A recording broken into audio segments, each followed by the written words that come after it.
Hey, PolishLynx here, and this is 1000 Lights. We are in the park, and the best part of going to the library is taking a short stroll around the pond. Okay, well, if that's true, then it's true.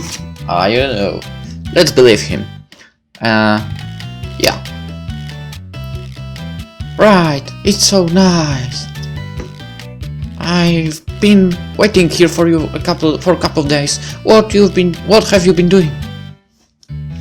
A quiet stroll with no one to disturb me. Completely alone, walking through nature with only the song of the leaves dancing above the pond. How many poets have showcased such tender moments in the lyrics of their love letters? Ciaran can't see me, he has gone blind. That means that I'm invisible to him right now. This is a great discovery, I can't miss out on this opportunity. Stop tickling me. Stop it, Claire. It's a miracle. I've cured Ciara and now he can see me. These hands have been blessed with supernatural powers and I didn't know it. Blind people can also be ticklish, idiot. And my eyes are perfect fine, except for the myopia. But that's another story. And why do you think they are fine now?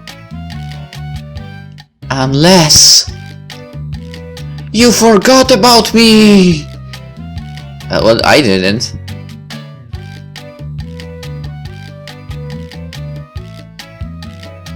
I've already told you that it was a joke. Really? Claire's sudden appearance doesn't surprise me. I even kind of expected her to be here. Maybe this girl's craziness is a good way for me to forget about reality. Her carefree attitude seems to make the real world melt away. Tell me something, Sharon. Did you forget me? Would you forget about me if we ever met again? Hiding under her head in embarrassment, Claire asked me a very weird question. She looks worried to hear my answer, so much so that it's perplexing. Look, I may forget someone else, but not you. I couldn't forget someone as peculiar as you that easily. You can simply erase a big weirdo from your memory, wouldn't you say? I see. Claire sighs discouragingly. It isn't the reaction I was expecting from her. My intention was the opposite, but she immediately comes back to her senses and returns to the usual Claire. I've already decided anyways. Next time, don't make me wait so long. I was worried that you were dead or something like that. You aren't totally wrong about that. I faced death a couple of times.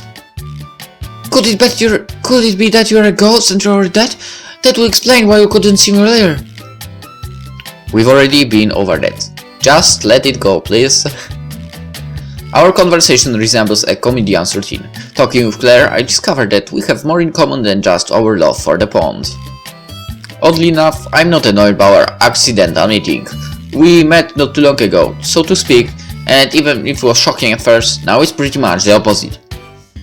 She's definitely insane, yes, but it's one of those comedic instances, compared to the cruel satire that the universe frequently throws around. Anyways. I see, you're depressed. Where's the confident Sierra that I know? The one who likes to flip off innocent clouds. I'd prefer to inform you that such a Sierra never existed, but I guess you aren't that far off. Let me guess, you're upset about your plans going awry. Something or someone in your life has disrupted your normal pleasant peace. It's not too big of a fact to guess that since you're generalizing, but yes. Don't play hard to get. I can read you like an open book, Ciaran. You can't deceive me. Don't you have the answer book there? It could be pretty useful. Maybe. Let's go for a walk and you can bring me up to date. One shouldn't trust strangers, but sometimes it's precisely with strangers to whom you can speak the most freely, since you aren't restrained by social ties. Nevertheless, when I speak with Claire, I don't feel like I'm talking to a stranger. She feels more like a lifelong friend to me. So I tell her about my travels, if I can even call them that, as we take a stroll out of the park. Following her pace, I start vaguely describing all of the events that had transpired this week. The weird emails first, those were the first straw, and then about all of the other tribulations that came after that. I've skipped everything that I think is better not to mention, especially things related to Lizzie, since I promised that I wouldn't tell anyone. And in this fashion, we walk around the town together, as I divulge all of the details my disastrous life to her. When I'm done with my complaints, we reach what appears to be our destination. So it's a date. On the main avenue, you can find a shopping mall with a few random stores. Like a supermarket. Damn it. Like a supermarket, restaurants, and even a movie theater. It's nothing special, but we don't have anywhere else to go in this small town.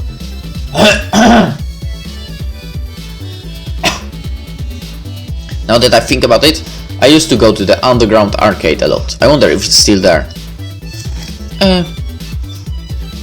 Claire was surprisingly attentive and quiet all the way there. She had this mature demeanor that contrasted with her previous behavior. It made me wonder if she had swapped places with Win, I wasn't aware, or something.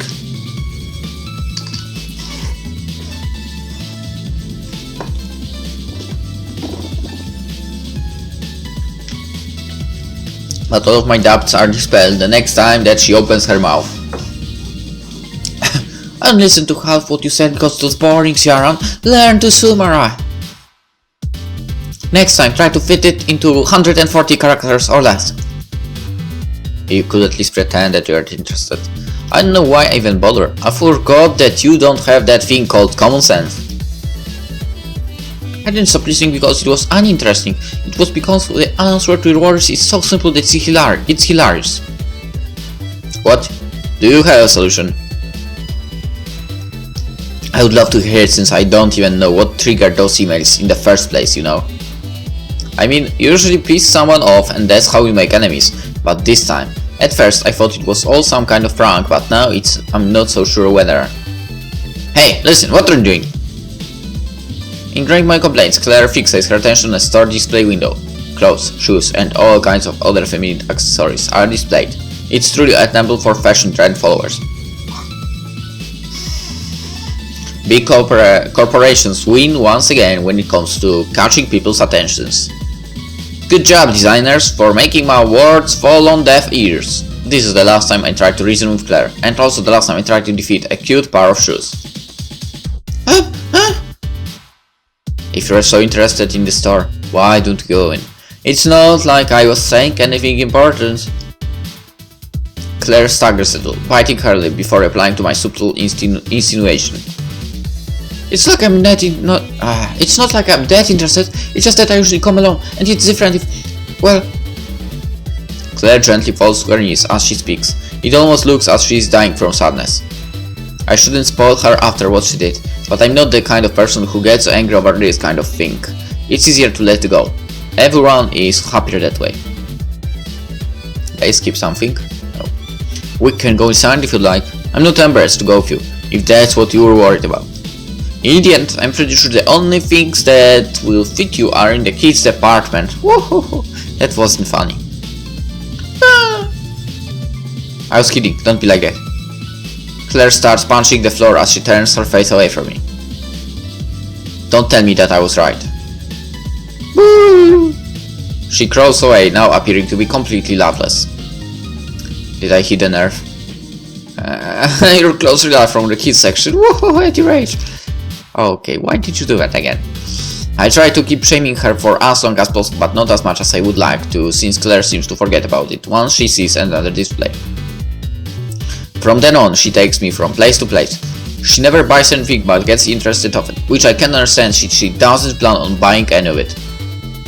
Look, Sharon, let's go here next. She gets excited over the smallest of things and talks like it's the first time she's ever seen them. Look, Sharon, there's a creepy guy here. Her constant shouting over everything makes me worry about the people around us. They've started staring at us and crowding around. Look, Sharon, he's a thief! He's stealing something! She goes running after the criminal, without even letting me open my mouth to speak. Look, Sharon, stop legs! Oh! Ow! I clear my throat to get Claire's attention, but it doesn't seem to work, and she continues doing her thing after slamming the alleged robber against the tiled floor. Look, Luxron, I caught the thief. I'm sure they're going to present me with the key to the town for this. I'd like to thank everyone who helped me to get this award. Sharon for bringing me here, the thief for letting himself get caught, the guy making the spotlight who came out of nowhere, and the keysmith for this key. Keysmith? The guy who makes keys. That's the locksmith.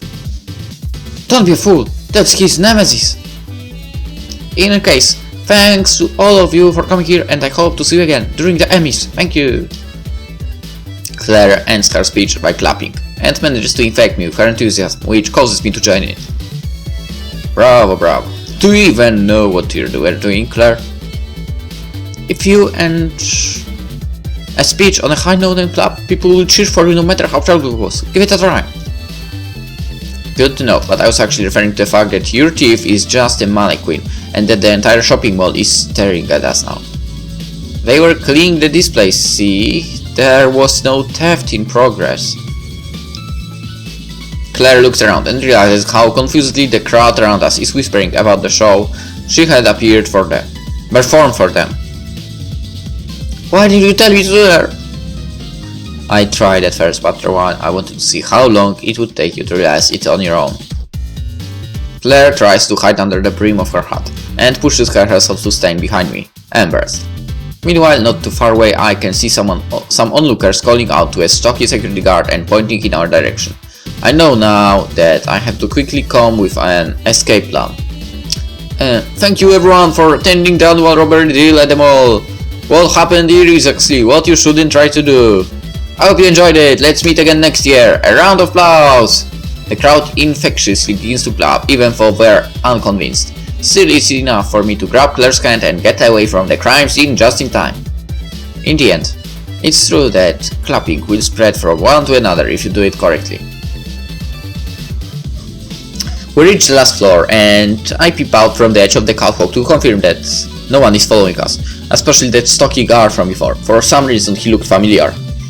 Regardless, I managed to remain calm. I'm used to pulling pranks off, although I usually let him take the spotlight instead. First and foremost, I don't like taking the lead, and from what I've seen, Claire doesn't either. There goes Sharon. Yeah, but don't worry, I'll make sure to remind you about this incident periodically so that I can shame you for it. Don't joke about that. I'm not. I laugh at Claire's expense. Even though she grabs the brim of her hat with both of her hands, I can still see a slight smile on her blushing face. I don't usually do these things, you know. You're a bad influence. I got carried away because of you. I noticed. That speech about the key to the town would have been better written if it wasn't the first time you gave it. Couldn't you come up with anyone better to give thanks to? Although I'm only mocking her, this time Claire's laugh is forced. She evades my eyes and refuses to give me a clear answer. It reminds me of what she said back at the first store we went to, and I start wondering if I should be more careful when talking about friendships around her. In any case, it would be best to go somewhere else and avoid drawing more attention to us. There may be more guards looking for us. And where can we go? I scratch my chin thoughtfully and look at my surroundings until I notice the billboard for the movie theater. It's open for the first sessions of the afternoon right now. I don't say anything, but Claire seems to notice what I'm thinking. Do you wanna go in? There is a movie playing that I want to watch, so I'm not opposed to the idea. After discussing it with Claire, she also seems to be interested. It's been in theaters for a while. It shouldn't be long before they take it out. If we want to watch it, it's now or never, but Claire is already buying the tickets before I can finish my sentence. I tell her whether or not I wanted to go now, but she doesn't seem to care. No refunds are allowed, and I still have some time before I need to go to the library. All in all, I decide to shrug it off and go along with the new plan of action. We arrive at the movie theater, find our seats, and the movie starts. I get the feeling that I missed something pretty simple. It takes me a while, but it's when the projector lights up the screen that I realized what it is. There is nobody else in the theater. We're completely alone in this giant, dark room, which is great. She and I. Looking at her, she doesn't give off any vibes of being bothered by the situation. I, however, can't stop thinking about it. First, I'm not stupid. I don't know if that's true about you, but whatever. I know what it means for a boy and a girl to be alone together in this kind of situation. It may only be because of Claire's unique, carefree, and direct personality that she's like this, but the memory of her confession from that time is still vivid in my mind. She dismissed the idea afterwards, and that made me believe that she was just kidding around, but that doesn't change the fact that it did happen. I admit that Claire is cute in her own way, and she even said that I'm not too bad myself. Wait, no, that was after saying that I'm ugly, I think. What's going on in this girl's head? Could I use the chance for example, hold hands with me? Her? With me, yeah. With her. It's normal in the movies, right? Did she bring me here because of that? It's not like she looks up to the task and I don't have any reason to do it. Hey, Ciaran! I gulp in surprise when Claire interrupts my train of thought, whispering with her lips hovering close to my ear. Now would be a good moment for you to fill me up. What? I jump up from my seat and run to the next room before Claire finishes talking. I try to slow my breathing and relieve my heart, which should be lying on the floor somewhere before returning to Claire to demand an explanation. What are you saying? Why do we need to go so fast? I mean, I was only thinking about holding hands at most. Seriously, I was just teasing you. But I guess I could show you that everything I wear is from the kids section. I want to die. Have my body burned such that nothing of me remains. Okay, but I'm taking your place then.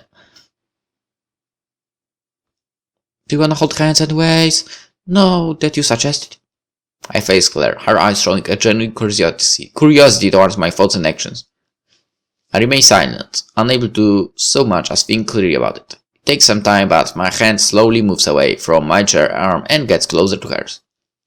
It's only for a couple of seconds, but I'm doubtful, and when I finally get close, Claire moves her hand away. I'm up, Ciaran. I already told you, I won't accept any of your half-baked answers. After all, to me, the most important thing is that you are truthful. You dumbass! Alright, she repeats the same words that she said back at the pond. Then she smiles and returns her gaze to the movie screen. Truthful? What did that have to do with being truthful? I wanted to hold her hand. What's the problem with that? Is it somehow wrong? I do want it. Want it? Why did I want to hold her hand anyways? The movie's over sometime later, and we go back into the shopping mall. I look at the floor, then at the ceiling. I look everywhere except towards her. Actually, after you moved out of the movie, this is the moment, good moment to try and ditch again, man. You fucked up? Try to repair immediately. Alright, I couldn't enjoy the movie after everything that had happened. Maybe next time I should come along. It was her who bought the tickets without asking, and I just follow along without thinking about it first. By the way, I should pay her back for my ticket. It's not okay to leave it like this, and it might break the ice after all of that. Hey Claire, how much do you owe? When I turn around as I take out my wallet, I can see Claire making her way towards the hallway that leads to the washrooms. I follow her around, but I'm mistaken and realize that it wasn't the washrooms that she was looking for. Instead, the entrance to the metallic stairs that led outside the building is open. There is a sign that clearly states that only authorized personnel can go out there, but that doesn't seem to matter to Claire. And at top there on the rooftop, I find her looking out at the entire town. I go close to the edge, by her side, questioning in a whisper why she would want to come up here. Claire, however, doesn't move. She lowers her head and holds her hat so that the wind doesn't blow it away. But not on the picture, even though it looks like she herself could be stolen away by the wind at any moment. Ciaran, this question might be old by now, but tell me, have you ever wondered, after watching a movie, if everyone around you are nothing more than actors? Everything's a big lie, with you in the center as the main character? I remain silent. Yeah, of course I've thought about it. Everyone has wondered that at some point in their lives. I think I haven't. But never mind. But it's the sad undertone that worries me. There is an odd melancholy flooding the rooftop and even out onto the beautiful view. When this subject comes to light, everyone is always horrified, scared of being manipulated or deceived. I, on the other hand, Think that life would be easier if it was all a farce. I wouldn't have to worry about disappointing or hurting anyone. They would only be paid to act that way. I wouldn't have to worry about the future. I could always have fun without worrying about the consequences. Everyone would make sure that I get home safe and sound, finishing the episode until the next night that the cameras start shooting once again. Who cares if they are fake, or if they are hired to do it? It's really different than how I'm living now. I can know what anyone else is thinking. I know who's lying or not, no matter how hard they swear upon their actions. From my point of view, isn't a paid kindness the same as the unknown kindness that I receive now? The difference is that, no matter what I would do, I wouldn't feel bad for bothering anyone.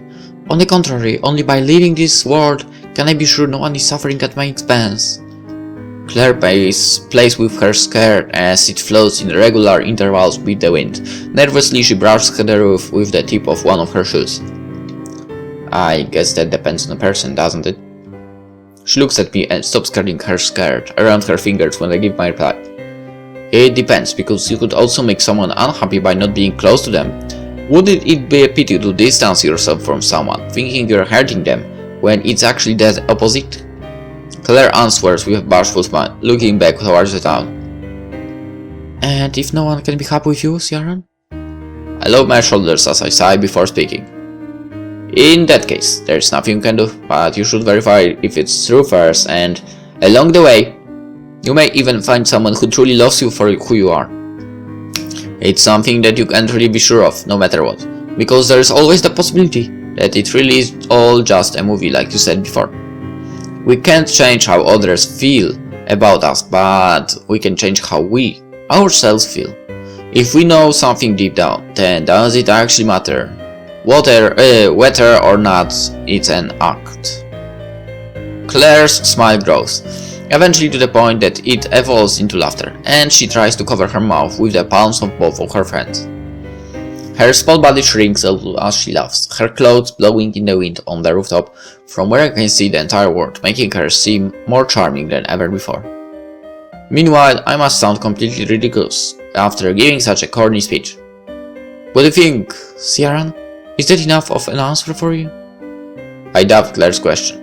Answer, what is she talking about? It's true. Claire told me before we came here that she had the answer to my problems. I was wondering who sent those emails, the meaning hidden behind them, but that's something I will never know, because ultimately their motive is irrelevant. What really matters is what I've learned from all of this.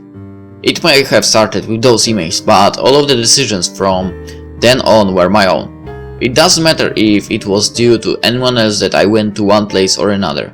I could have always ignored them and gone home instead. Isn't it more important to be truthful to my decisions and own them with pride? I understand now, this is what Claire wanted to say, but instead, she decided to show me firsthand. Oh, of course, this Claire. Thank you for everything. She rests her arms atop of the border fence of the rooftop, shaking her head at me. No, Ciaran, thank you.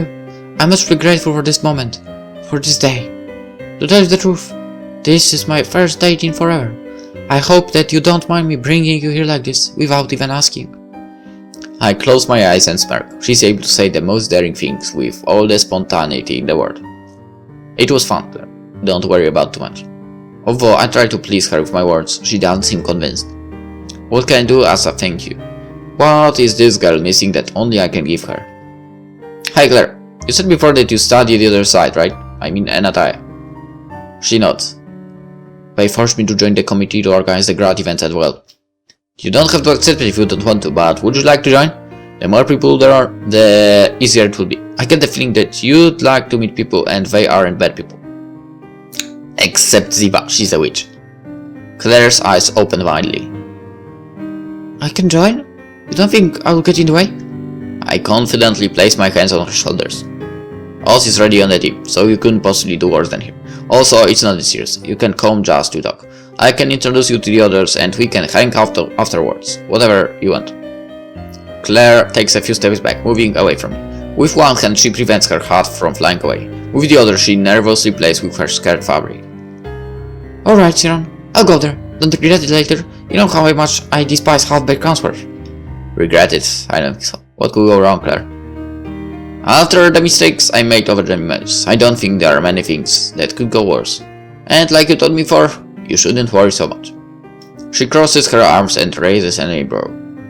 Did I say that? I don't understand why is she asking me then. Well, that's what you implied before, right? You know the answer to my problems, that you knew before we came here.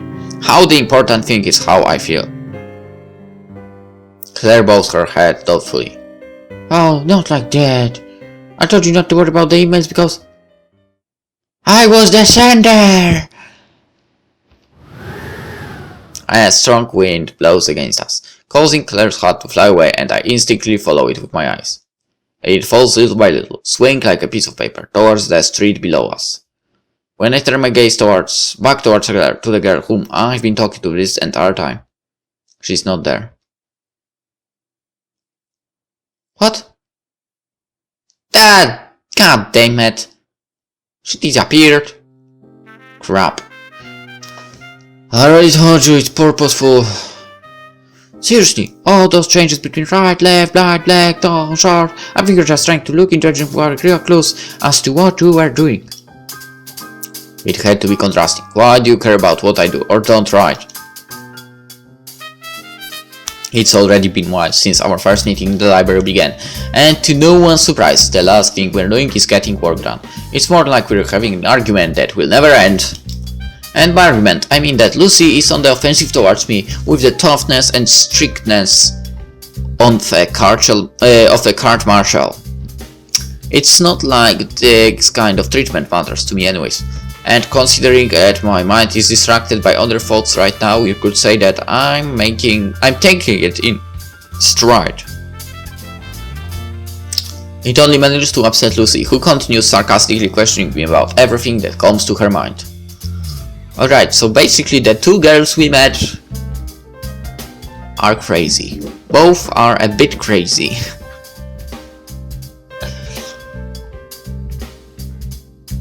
And well, actually Ziva is also a bit of a crazy, but maybe less than all of them. Alright, she of course doesn't know anything about the emails of their sender, which somehow helps me to forget about the outside world, as if the library is a bubble that's impervious to everything outside of it. And why is a wolf the main character? It's normal to have animals fertilized but a wolf? Because I like wolves. Do you also have an issue with that? Not to mention that wolves have always been closely associated with the sun, moon and all of those things, so it's relevant. Yeah, but you know, wolves are usually the villains in fairy tales. They eat the sheep and make life impossible for shepherds and pigs. From the sheep's point of view, the shepherd is only a wolf in sheep's clothing, don't you think? Confirmed, you're just a pretentious hipster. Go grab your MacBook and go to Starbucks already and don't come back here. Not going to happen. I don't have any MacBook and I've never been to Starbucks. Surprising? Probably, but I've never been there, sorry. Mainly because we don't have it in my city. Alright, it was you who insisted on us working together. What do you plan to do after this? Illustrate my fairy tale? Make a graphic novel out of it? I don't know, you can figure it out later. For now, just having some references is okay. All I want is motivation for me to continue improving. You aren't taking it seriously, very seriously. Or maybe you're overdoing it. It seems like you're more interested in making the critics happy than the readers. I only write for myself. I'm not interested in competitions. It's not like I write to win or gain anything. That's how losers talk. Stop joking. I've told you that the writing is like an necessity to me. Everything else is secondary. Trying to sound interesting again? Why would writing be a necessity at all? The heck are you talking about? Are you going to force me to tell you with one of those requirements of yours? Or maybe with some of your twisted rhetoric? Lucy, who up until now never took her eyes off of me, leans back against her seat, puffs her cheeks out and then smirks at me. No, not this time. I think it will be a lot more fun if I try to find it out on my own. Her attitude makes me suspicious of the real meaning behind the words. However, I choose to forget about it. For now. Do what you want, it's not like I'll tell you even if you're right. Oh yes you will. What makes you think that? Because you're fair, and that's the attitude that justice demands. I sneak a peek, genuinely perplexed, as this is the first time I've ever been praised by her. Don't delude yourself. Over time I've learned that being fair is more of a flaw than a virtue. I can tell you firsthand. Somehow, she managed to transform flattery into insult. But looking at her, it's difficult to tell if that was intentional or not on her part. I keep staring at her while she tries to draw something, not really thinking about anything, as if I'm trying to scrutinize her different expressions. Focused on the sheet of paper, she tries to ignore me. Little by little, she grows nervous to the point of her pencil snapping. Are you gonna stare at me all day? I'm not really inspired, to tell you the truth. You haven't even tried to open the notebook yet. How can you know if you don't try? One can sense these things. Also, I'm running out of pages and I don't want to waste them. I already told you that I'm more into letting the story write itself. Alright, we're done here. Let's go somewhere else and take a break. We haven't even started. Break! Period! We both need some fresh air. Do you have any other plans? I don't share Lucy's enthusiasm, as she gets up as noisily as possible in process. But when confronted by that question of her, I can't help but remember the mall and everything that happened before I got here. She seems to notice that I'm thinking and interrogates me about it to the point that I am forced to talk about the movie I saw, in such a way that distracts her from pressing me about my plans before the library. Did you watch the movie or not? Well, can't really say watch. In theory yes, but I can't honestly say it. Then let's go, I haven't watched it either. What? Come on, let's go! We leave the library before I can even blink, and before I realize it, we are watching the movie, but this time the theater isn't empty. But when it comes to understanding what's going on the screen, I can't really understand anything at all because Lucy is sitting next to me. I'm nervous, not for the reason one would expect, but because of Lucy's unceasing and penetrating laughter. It's almost like she's having a seizure while laughing, causing her to drop her popcorn and spill her drink on me as collateral damage. And the worst part is that this is supposed to be a horror movie. Alright. Scene cutscene, and let's end the episode here. Oh, hope you enjoyed it. And well, after a date, and after watching the same movie twice, more or less, let's end it here, and see you in the next one. Bye bye. Bye. See ya.